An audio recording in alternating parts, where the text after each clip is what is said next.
just take a minute, and we're fortunate. I get to introduce the next speaker, and it's one that we have a tremendous amount of respect for. The success of our industry has been a lot of the work of the next speaker that you're going to hear, and we appreciate his continued efforts in Washington.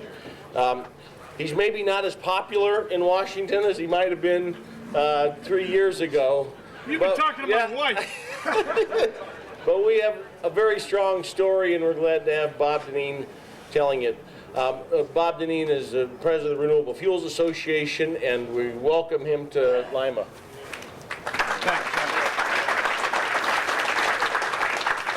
Thank you very much. It's good that there's still people here. I was wondering, Delta sort of complicated my day a little bit. Well, I can understand why. I mean, it was a beautiful day in Washington, and it's beautiful here, so why wouldn't the plane sit on the ground for 2 hours?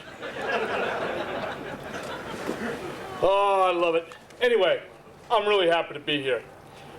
This is a tremendous day, and I was happy to be invited to help you celebrate this day.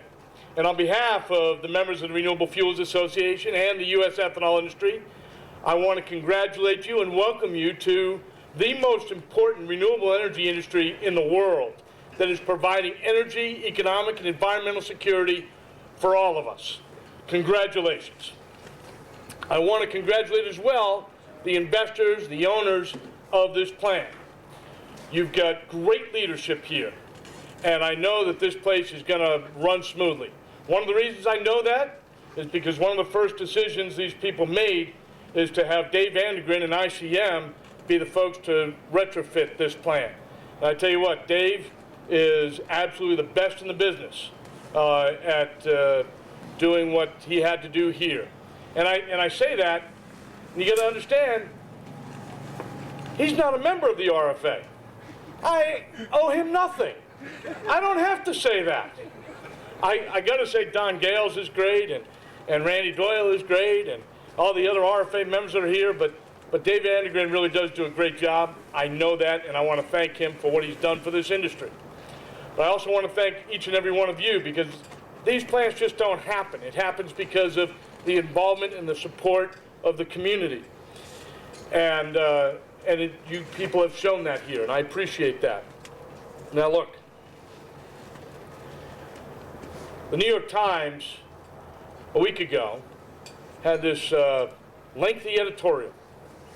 Where are all the green jobs?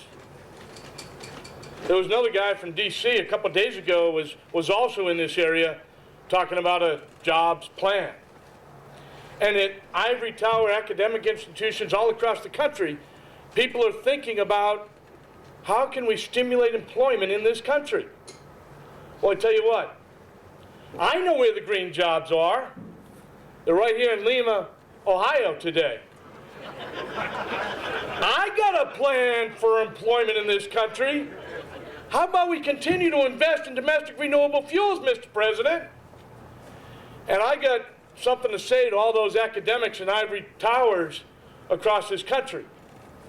I'm looking at people who know how to create jobs in this country. And I congratulate you for it, and I thank you for it. And what we need to do is have more of an investment in this industry, not less.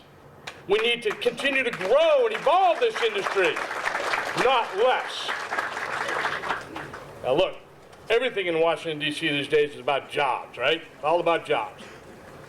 And they're not talking about jobs, though. They're talking about energy. I mean, there isn't a more popular subject, than energy and gas prices. Well, what is this plant doing? The 54 million gallons of ethanol that is going to be produced here is going to be added to gasoline supplies. You've got a plan to help reduce gasoline costs across this country. Now, this isn't just some lobbyist from Washington, D.C. saying this. A study that was conducted by the University of Michigan and Iowa State a year ago said that the 13 billion gallons of ethanol that was produced in this country in 2010 reduced gasoline prices by 89 cents a gallon. Now look, I paid $97.65 to fill up my truck the other day. knowing that it would be 89 cents more isn't necessarily that reassuring, but it is significant. And it is the only tool that we have to have a dramatic impact in gasoline prices today. You add supply to the marketplace, you're going to drive prices down. OPEC has concluded that. OPEC itself has recognized the threat that you present to them. And they're trying to figure out ways how they can get control again of the whole barrel.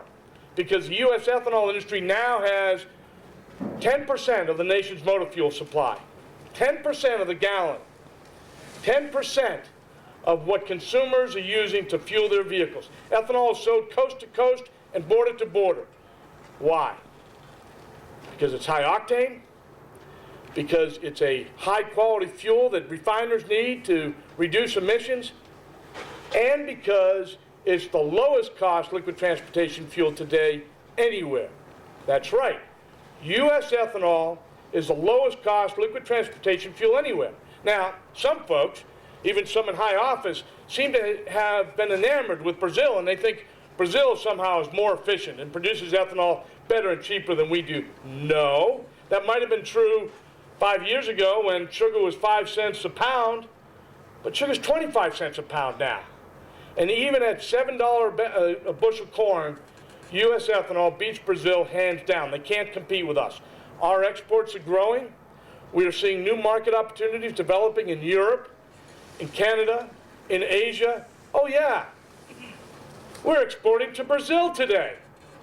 Some of the product that you produce right here in Lima, Ohio, might make its way to Sao Paulo. Isn't that kind of funny? You want something better than that? Oil sheiks in the United Emirates and Saudi Arabia are also importing U.S. ethanol. If that's not a testament to the fact that we are indeed the lowest cost liquid transportation fuel in the world, I don't know what is. You should be proud of that. When they're not talking about jobs and they're not talking about oil prices, every once in a while in D.C. today, you still get a conversation about the environment, about air quality, about carbon. Well, guess what? U.S. ethanol is the only fuel in the world that is going to reduce every criteria pollutant EPA regulates. Carbon monoxide, exhaust hydrocarbons, NOx, ozone. We reduce it all. You know, one of the untold stories over the last 10 or 15 years is that carbon monoxide pollution as a problem in this country has gone away. Why? Because ethanol is now blended coast to coast. And we've reduced carbon monoxide to a point where it's no longer a problem. We're reducing ozone in the nation's cities significantly today because of the exhaust emissions reductions attributable to ethanol. And people want to talk about global warming? What's the only liquid transportation fuel that's actually taking carbon out of the air? It is ethanol. The studies, the independent studies that have been done suggest that the ethanol that's going to be produced at this plant will reduce carbon monoxide or carbon dioxide and greenhouse gas emissions about 50% relative to gasoline. You want to address global warming? I got an idea. Let's add more ethanol to gasoline. Let's have more flex-fueled vehicles. Let's have more ethanol blended into gasoline, E15, E30, E50. I don't care, but we need more of it. We need more guardians across this country, period. Now look, I live and work in a pretty dysfunctional town these days. And look what's happened over just the last 3 weeks. We had an earthquake. Let me tell you, you don't want to be in an 11-story building during a 5.8 earthquake when you've never been to California, never lived through it. It was freaky. Days after the earthquake, we had a hurricane. It's only Category 1, but believe me, it did some damage. Last weekend, I discovered I lived on an island because we had 15 inches of rain dumped on us, and suddenly roads in my county were washed out. I got to tell you, somebody up there might be suggesting that there's a problem in D.C., that they're upset with our town. And I think that they're probably right. I know in the 23 years that I've been lucky enough to represent this industry, I've never been more frustrated with Washington, D.C. than I am today.